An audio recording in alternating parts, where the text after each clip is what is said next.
la mer, devant vous l'ennemi, et la victoire appartient à ceux qui ne doutent pas. Voici l'histoire de Tariq ibn Ziyad, celui qui a fait fuir la peur. Il y a des moments où Allah t'amène à un point où tu ne peux plus reculer, où derrière toi, il n'y a plus rien à sauver, et devant toi, tout à affronter. C'est là que commence la foi. C'est ce que Tariq ibn Ziyad a vécu, un homme du Maghreb, né parmi les tribus berbères, simple dans ses habits, immense dans sa certitude.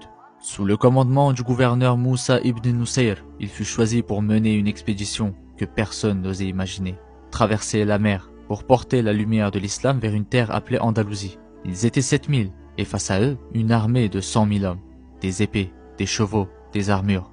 Mais Tariq, lui, ne regardait pas les nombres, il regardait le ciel. Et lorsqu'ils atteignirent la côte, il prit une décision que l'histoire n'oubliera jamais. Il ordonna de brûler les navires. Les flammes s'élevèrent dans la nuit. Certains soldats tremblaient, d'autres pleuraient.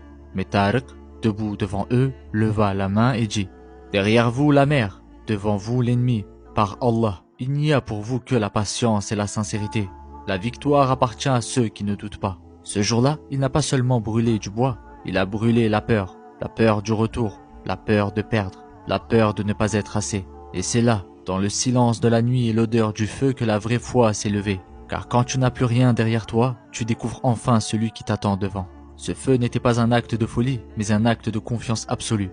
Un cri silencieux qui disait « Nous avançons avec Allah, et s'il ne nous soutient pas, alors rien ne le fera. » Et Allah leur a donné la victoire, non pas parce qu'ils étaient puissants, mais parce qu'ils étaient sincères. Depuis ce jour, la montagne où ils ont posé le pied porte encore son nom, Jabal Tariq, le mont de Tariq, que le monde appelle aujourd'hui Gibraltar. Mais plus que la conquête, le véritable héritage de Tariq est ce feu qu'il a laissé dans les cœurs, le feu de la foi, le feu de la certitude, le feu de la confiance totale en Allah.